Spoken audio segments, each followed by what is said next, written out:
Hiya there, lovelies. Remuchii here.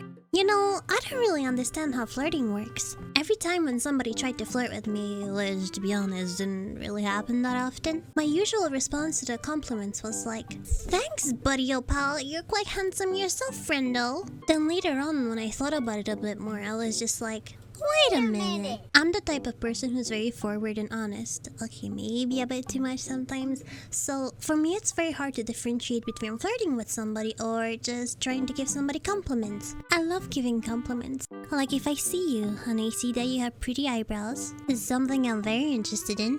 I'm gonna be like, "Hey dude, nice eyebrows. I appreciate your face." Of course, many times it's got me into very weird situations where people just misunderstood my actions and they just jumped into conclusions. Like, no, Bob, just because I like your hoodie doesn't mean I want to marry you, have 6 kids and a hamster called Harold. I wish people would just understand that, but things don't work that easy, do they? And that brings us to today's story, my encounter with my upperclassman from my high school, who just didn't really understand the difference between flirting with somebody and trying to eat somebody's f***ing hair. Let's call him Lee, just for the sake of this video. And because, remember that scene from the Walking Dead game where Lee did this? Well, yeah, that was him. Same energy, same everything. That's just him. So let's start from the beginning, shall we? Our first encounter. Imagine this, being outside, birds are singing, that one dude having a mental breakdown in the corner. You know, the usual high school days. At least for once it wasn't me who was in that corner. I was in another corner, by the benches. It was my first year of high school. I was a small being with many dreams and hopes that were ready to be crushed. I was just minding my own business, drawing my OCs make out, eating my croissant. Suddenly, I hear a huge thump behind me. I had no idea what it was. It sounded like somebody threw a chair out the window or something. And it wouldn't have been the first time that happened, so, you know. I turn around and I see this guy just laying on the floor. Completely dead, not even moving. So obviously he tripped and fell, but you know when you fall, you try to make it a bit more subtle and play it off like nothing happened, like everything is fine. This dude was legit planking, like he didn't even try to hide the fact that he fell. He just laid there like, yup, this is my life, this is my fate, this is how I'm gonna live, I'm just gonna lay here, bye. At this point, I was kind of worried about him. Maybe he hurt himself, fell on his head, I don't know. I decided to help him get up. His jeans got ripped, his hands were red from yeeting across the floor. Jeez, dude, that must have hurt. How the heck did you pull off such a bad landing? He looked up at me and whoa! Oh my god, his eyes were so freaking gorgeous. He had heterochromia, which meant that the pigments in his eyes were all, jumbled up. Well, okay then, I explained that very well. You are welcome. Basically, all you need to know is that his left eye was brown and his right one was green. You know then, my big brain just decided it was a good idea to say that, "Wow, your eyes are so pretty." Okay, I might have been a bit too forward with that, I know, but it just came out. I was waiting for him to be like, "Okay, well, thanks, weirdo," or just leave, but instead he just looked at me without saying a word, staring at my face with a smile. I just stood there waiting for him to say something. In my head, I was just like, hello? Proceed?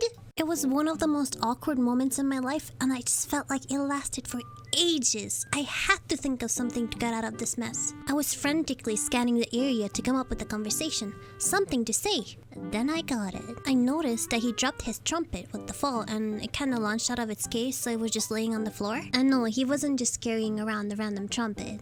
Don't worry. He was part of the music department in my school. Anyways, finally I broke the silence and said, no, your trumpet. I hope it didn't get damaged." He picked it up, looked at it, and said, "Oh, that's fine. I do this all the time." Do what? Body flop on the floor? I mean, who am I to talk? Same, to be honest. He looked back at me, staring, while holding his trumpet in his hands, not saying a word. Again. I know you might think I'm exaggerating here, but I can't describe it to you guys how creepy he was acting. It wasn't just a simple stare, it was piercing my soul. Well, alrighty then, I'm glad you're fine. Glad your, trumpet is fine. I'ma go now. Sadly, I have places to be.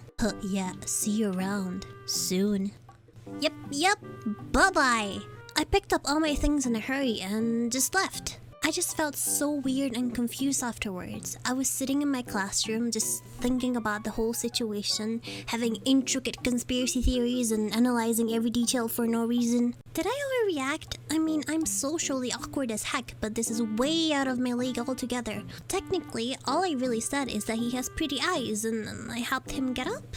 Why did he react in such a weird way? Maybe he was just shy and didn't know how to react to the situation just like me. But then why was he smiling so creepily?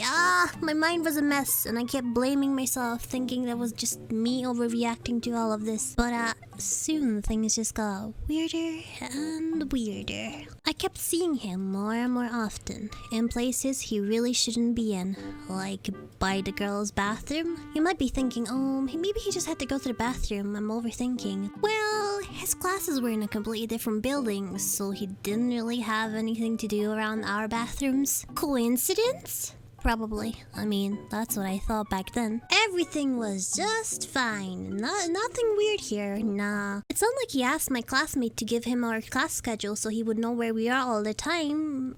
Shit. At this point, things were just getting out of hand. Even my classmates noticed the whole thing. Some of them even thought he was my boyfriend. Back then, I was just too anxious to confront him about it, which I regret a lot. Current me would have read him to filth. It was mid-spring and it was time for everybody's favorite event in high school, prom. In our school, we were cool enough to have prom every single year. But it was very different compared to American typical proms where you wear a fancy dress and go to a huge venue with decorations. Well, in our case, our teachers basically took us to a nightclub! I'm not kidding. That's actually what happened. They reserved the whole place just for our school and the students, and we just went casually. The nightclub was underground and it had a very grungy look to it. I was being a good girl in the corner by myself enjoying my lemon juice, and then suddenly I felt my spider senses tingling. From the corner of my eye, I spot a way too familiar face. Lee. He was slowly making his way towards me. I was about to speed my way out of there, but he noticed and he just sat down on the couch aggressively, blocking my only way to escape. Hey, so glad to see you again, dude. I wish I could say the same thing about you. I mean, hi, how's it going, bro? Help me. He started talking about random things, like how he was a senior, how he was bored, and something about his dad being a pickle farmer. I was feeling very uncomfortable, not only because he was blocking my only way out of the situation, but the conversation just took a 360 turn. He started talking about how much he liked looking at me and seeing me every day, and he wouldn't mind seeing me for the rest of his life. My whole body was just like, nope. Before I was even able to make an escape plan, I felt a foreign object on my upper thigh, which happened to be attached to him. This specimen decided it was a great idea to just lay his hand on my thigh. Nope, I'm outie. I grabbed my bag and literally just got on top of the table and parkoured my way out of there. I went up to my classmates who were just dancing on the dance floor, and I just tried to relax and forget about the whole situation. A few minutes passed and I was just having fun again, you know, breaking it down. And then suddenly, I felt a tug on my hair. Oh, did I get stuck in something? Excuse me, sir, but what the f*** are you doing? This dude legit bit my hair and started chewing on it. I tried to move away, but he wouldn't let go. I was freaking out. I had no idea what to do. So all I could think of doing is just prying his mouth open with my hands and taking my hair out. At this point, my classmate noticed what was going on and she just stepped in, pushing him away from me. He got startled and ran off into the crowd. I was left there with my hair just wet, covered in his saliva. I didn't know if I should cry or laugh. Somebody just tried to eat my hair? Did this really happen? What kind of thought process could somebody have to get to the point where they're like, yup, I'ma eat that hair? The party ended, I got home and had a very long shower, contemplated my life and my choices, and went to sleep. Very anticlimactic, I know. You're probably wondering, what happened to Lee? Did he keep bothering you? Well, after that night, I didn't see him for a full year. Then he graduated. Even then, he just avoided me as much as he could. I guess my hair didn't taste as good as he thought it would. Anyways, moral of the story. Don't compliment people, stay indoors, don't communicate with anybody, and this won't happen to you. Seems about right. You're welcome. On a serious note though, if you ever feel like there's a sketchy person around you, just tell somebody you trust. Tell your parents, tell your friends, tell your dog. Just stand up for yourself. Don't be like me and ignore it. Just be careful out there, okay? Thanks Thankfully, now I can look back on it and laugh and tell people the story of me getting my hair eaten by a weirdo. Thank you so much for watching. I really appreciate you sticking around till the end. This video has been in the making for months now, and it's my very first storytime video. And you know, I have no idea what I'm doing yet, but hopefully you lovely still liked it anyways. If you'd like to see more of these, please just let me know in the comments below. And now we shall part ways. See you around in the next video. Bye bye.